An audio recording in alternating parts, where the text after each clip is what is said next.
Évidemment, nous étions en réunion de sécurité autour de vice-premier ministre, ministre de l'Intérieur, sécurité, décentralisation et affaires coutumières pour évaluer la situation sécuritaire en général, mais particulièrement aussi à la situation sécuritaire à Kinshasa. Et alors, il s'est dénoté qu'il y a une situation préoccupante de la sécurité à l'Est, mais il tient de préciser que Kinshasa, la situation sécuritaire est relativement stable. Alors, nous profitons de l'occasion pour informer à notre population de Kinshasa de ne pas céder à l'intox. Alors, il s'est propagé beaucoup de faux bruits, beaucoup des alertes fausses qui a essayé d'instaurer l'intoxication, l'intox, mais également la psychose par rapport aux faits qui ne sont pas justement réels. Alors, aujourd'hui, nous profitons de l'occasion sur justement les orientations du vice-premier ministre, ministre de l'Intérieur, pour préciser à la population de ne pas céder à la stigmatisation, à la division de nos communautés. La ville de Kinshasa est stable, nonobstant quelques faits bénins signalés, de braquage, et puis voilà, des infiltrations non autrement identifiées, mais des enquêtes se poursuivent pour que ces malfrats soient déférés devant les instances judiciaires. Nous profitons de l'occasion pour appeler les Kinois à l'apaisement et à leur demander d'évacuer librement à leurs préoccupations et que toutes les questions sécuritaires sont prises en charge.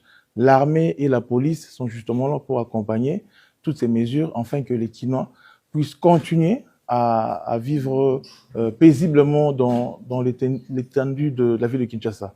D'abord, nous devons préciser qu'en disant que la situation sécuritaire est relativement stable, Kinshasa, c'est une ville à 20 millions d'habitants.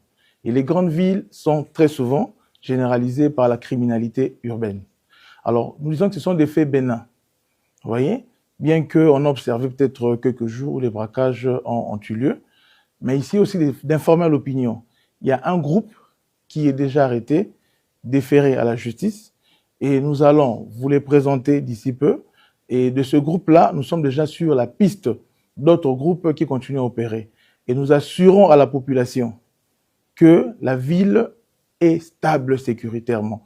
Et il y a encore des dispositions qui ont été renforcées par la police et l'armée, afin que nous puissions vivre paisiblement dans la ville. Évidemment, nous étions en réunion de sécurité autour de vice-premier ministre, ministre de l'Intérieur, sécurité, décentralisation et affaires coutumières pour évaluer la situation sécuritaire en général, mais particulièrement aussi à la situation sécuritaire à Kinshasa. Et alors, il s'est dénoté qu'il y a une situation préoccupante de la sécurité à l'Est, mais il tient de préciser que Kinshasa, la situation sécuritaire est relativement stable. Alors, nous profitons de l'occasion pour informer à notre population de Kinshasa de ne pas céder à l'intox. Alors, il s'est propagé beaucoup de faux bruits, beaucoup des alertes fausses qui a essayé d'instaurer l'intoxication, l'intox, mais également la psychose par rapport aux faits qui ne sont pas justement réels. Alors, aujourd'hui, nous profitons de l'occasion sur justement les orientations du vice-premier ministre, ministre de l'Intérieur, pour préciser à la population de ne pas céder à la stigmatisation, à la division de nos communautés.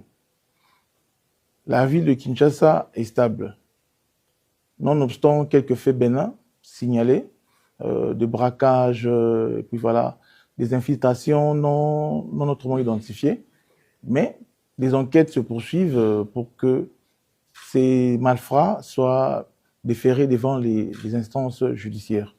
Nous profitons de l'occasion pour appeler les Kinois à l'apaisement et à leur demander d'évacuer librement à leurs préoccupations et que toutes les questions sécuritaires sont prises en charge. L'armée et la police sont justement là pour accompagner toutes ces mesures afin que les Kinois puissent continuer à vivre paisiblement dans l'étendue de la ville de Kinshasa.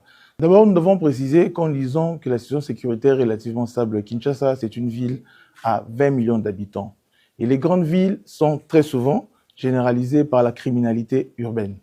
Alors, nous disons que ce sont des faits bénins. Vous voyez, bien qu'on a observé peut-être quelques jours où les braquages ont eu lieu, mais ici aussi d'informer l'opinion. Il y a un groupe qui est déjà arrêté, déféré à la justice. Et nous allons vous les présenter d'ici peu. Et de ce groupe-là, nous sommes déjà sur la piste d'autres groupes qui continuent à opérer. Et nous assurons à la population que la ville est stable sécuritairement. Et encore des dispositions qui ont été renforcées par la police et l'armée, afin que nous puissions vivre paisiblement dans la ville.